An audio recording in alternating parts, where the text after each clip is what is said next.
Hello students, welcome to my YouTube study channel. मैं Vivek sir आज आप लोग को क्लास 12 की आखिरी poem the song of free, जो कि स्वामी विवेकानंद के द्वारा लिखी गई एक बहुत ही प्रेरणादायक कविता है। इसमें कवि जो हैं यानी स्वामी विवेकानंद हैं, वो अध्यात्म की ओर यानी कहने मतलब है ईश्वर पे विश्वास रखने की बात कहते हैं। यानी कहने मतलब है जीवन में कितनी भी परेशानी आ जाए, जितनी भी कठिनाइयाँ आ जाएं, लेकिन हमें अपने ईश्वर पर विश्वास करना चाहिए, क्योंकि ईश्वर जो है उसी की परीक्षा लेता है जो उसको सबसे ज़्यादा प्रिय होता है। ठीक है, तो कहने का मतलब है हमें इस पोएम से यह शिक्षा मिलती है कि अपने कष्टों से कभी विचलित नहीं होना चाहिए, भगवान पर भरोसा रखकर अपने लक्ष्य की तरफ बढ़ते रहना चाहिए। चलिए आइए स्टेंजा का अध्ययन करते हैं। देखिए कह रहा है the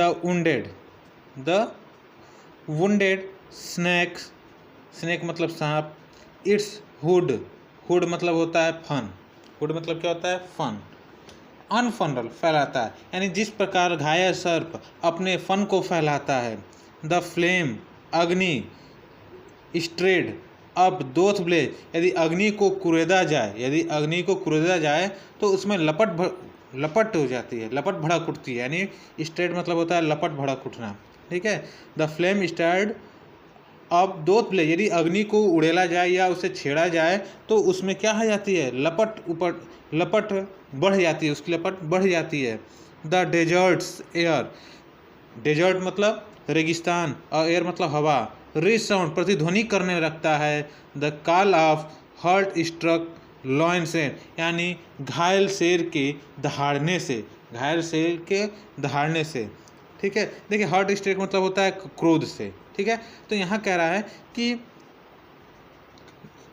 the wounded snake its hood unfurls, the flame stirred up doth blaze, the desert air resound the calls of the heart struck lion strays, यानी कहने का मतलब है कि जिस प्रकार घायल कर दिया गया सर्प अपने फन को फैला लेता है और यदि अग्नि को कुरेदा जाए तो उसमें लपट भड़क उठती है, और जब घायल यानी क्रोध से भरा हुआ शेर दहाड़ता है तब रेगिस्तान की जो हवा होती है वो क्या होती है, गूंज उठती है। ठीक है, चलिए आई होप क्लियर हुआ होगा। चलते हैं नेक्स्ट स्टेंजा, सेकंड स्टेंजा है इसका। देखिए सेकंड स्टेंजा क्या कह रहा है, द क्लाउड बादल पुट्स फुट मतलब होता है उड़ेल देता है, इट्स डिलग स्ट्रेंथ अपनी बाढ़ वाली शक्ति को। ठीक है, यानी बादल अपनी बाढ़ वाली शक्ति को क्या कर देता है, उड़ेल देता है। और कब उड़ेल देता है, लाइटनिंग क्लेव इट्स ब्रेथ, जब बिजली उसके सीने को चीरती है, यानी बिजली जब उसके सीने को चीर देती है तो बादल अपनी बाढ़ लाने वाली शक्ति का प्रदर्शन करता है। इन दोनों लाइन में कहने का मतलब यही है। ठीक है, यानी the clouds puts forth its deluge strength, lightning cleave its breath, यानी जब जो लाइटनिंग है, जब बिजली है वह उसके हृदय को चीर देती है तो बादल अपने बाढ़ लाने वाली शक्ति का प्रदर्शन करता है।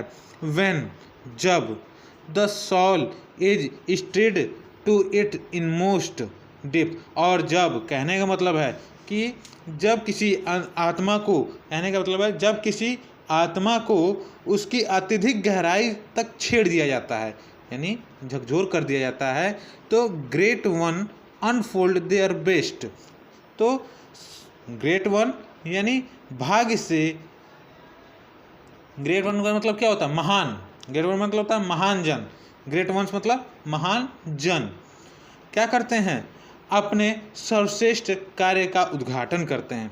अनफोल्ड देयर बेस्ट का मतलब होता है अपने सबसे अच्छे कार्य का उद्घाटन करते हैं या अपने सबसे अच्छे कार्य का क्रियान्वयन करते हैं। ठीक है, यानी यहाँ पे बता रहा है कि जब तक आपको अंदर से झकझोरा ना जाए तब तक आप अपने लक्ष्य को प्राप्त करने के लिए गंभीर नहीं होते हैं। यहाँ पे इस स्टेंजा में यही बताना चाह रहा है। ठीक है, यानी क्या कह रहा है कि जब बिजली बादल का सीना चीर देती है तो वह अपने वह अपने बाढ़ लाने वाली शक्तियों का प्रदर्शन करता है। और जब आत्मा को उसकी सबसे अधिक गहराई तक छेड़ दिया जाता है तो महान जन यानी महान लोग अपने सर्वश्रेष्ठ कार्य का उद्घाटन करते हैं। ठीक है, जैसे कहा जाता है, आजकल कहावत है कि यूपी बिहार के जो लड़के होते हैं वह क्या होता है, दिल टूटने पे IAS बन जाते हैं। तो जब तक उनके दिल को झकझोर नहीं किया जाएगा तब तक वो अपनी मेहनत को सफल नहीं बनाएंगे। तो वही चीज़ यहाँ पर भी कह रहा है। ठीक है, आई होप समझ में आया होगा बढ़िया से आप लोग को। लास्ट स्टेंजा है, लास्ट नहीं सेकेंड, कह रहा है यहाँ पे let's eyes grow dim, let's eye grow dim and heart grow faint. कह रहा है कि आँखें अंधी हो रही हैं तो हो जाने दो, हर्ट ग्रो फेंट। ठीक है, हर्ट जो है यानी कहने का मतलब है कि हृदय जो है वह निर्बल हो रहा है तो हो जाने दो। ठीक है, हृदय जो है वो कमज़ोर हो रहा है, हो जाने दो। एंड और फ्रेंडशिप फेल, और यदि मित्रता धोखा दे रही है तो देने दो। एंड लव बिट्रे, और प्रेम जो है वह धोखा देता है तो वो भी हो जाने दो। यानी इस 2 स्टेंजा में बताने की कोशिश कर रहा है राइटर कि यदि आपको अपने लक्ष्य को प्राप्त करना है तो यदि आपकी आंखें डिम हो रही हैं, कमज़ोर हो रही हैं तो हो जाने दो। आपका हृदय निर्बल होता जा रहा है तो हो जाने दो। मित्रता, जो आपके मित्र लोग हैं वो आपका साथ छोड़ रहे हैं तो छोड़ देने दो। प्रेम अगर आपको धोखा दे रहा है, ठीक है, तो दे देने दो। Let fate is 100 horror sends, अगर भाग्य आपकी, कह रहा है भाग्य जो है 100 हॉरर सैकड़ों परेशानियां भेजता है तो भेजने दो।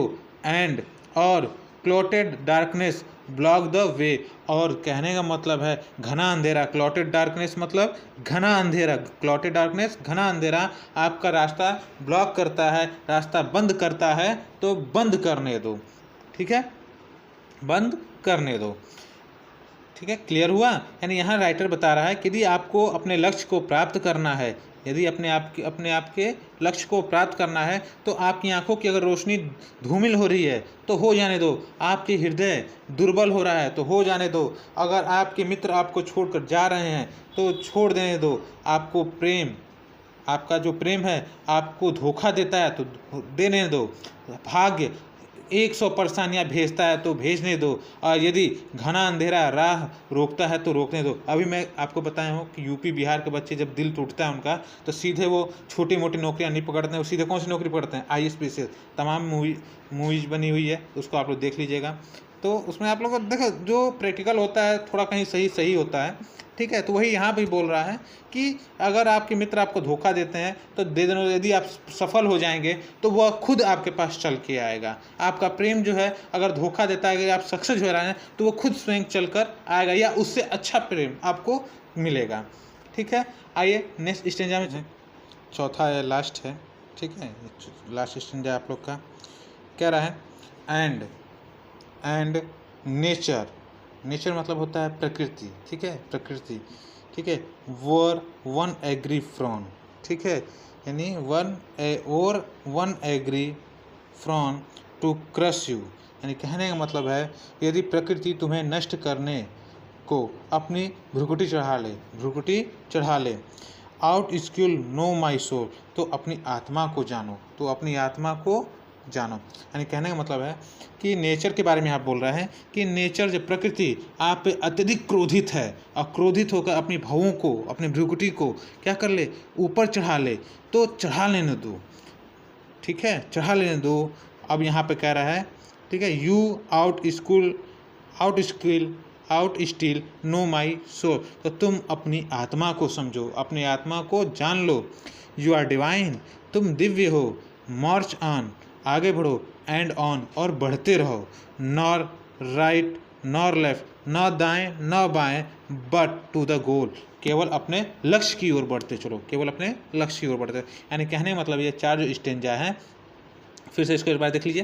कह रहा है and nature wore one angry frown to crush you, यहाँ पे कॉमा आ जाएगा। ठीक है, crush you out still know my soul, you are divine, march on march on and on, nor right and left but to the goal. यानी कहने का मतलब है कि यदि प्रकृति तुम्हें नष्ट करने के लिए, तुम्हें बर्बाद करने के लिए अपनी भ्रुकुटी, अपनी भवों को चढ़ा लेती है तो चढ़ा लेने दो, और उस समय भी तुम केवल किसको जानो? अपनी आत्मा को जानो कि तुम दिव्य हो। निरंतर आगे बढ़ो, निरंतर आगे बढ़ते चलो, ना दाएं मुड़ो ना बाएं मुड़ो, सिर्फ अपने लक्ष्य को प्राप्त करो। ठीक है, तो आई होप आप लोग को ये पोएम पसंद आई होगी।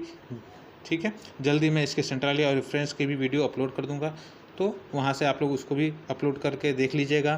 ठीक है, अगर आप लोग को वीडियो पसंद आई है तो लाइक शेयर सब्सक्राइब जरूर कीजिएगा, ताकि आने वाली वीडियो आपको प्राप्त हो सके।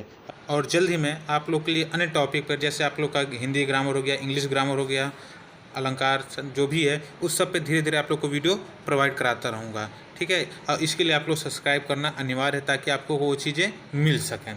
ठीक है, बहुत आसान तरह से मैं ग्रामर के पोर्शन को देखूंगा, जिससे आप लोग को आसानी होगी बोर्ड एग्ज़ाम में सॉल्व करने के लिए। और चाहे कोई भी कॉम्पिटिटिव एग्ज़ाम है, उसमें भी आप लोग के ग्रामर लगभग पूछे जाते हैं, चाहे वो हिंदी ग्रामर हो चाहे इंग्लिश ग्रामर हो, दोनों के टॉपिक आप लोग को मैं क्लियर करूँगा। ठीक है, आज के लिए इतना ही। धन्यवाद मित्रों।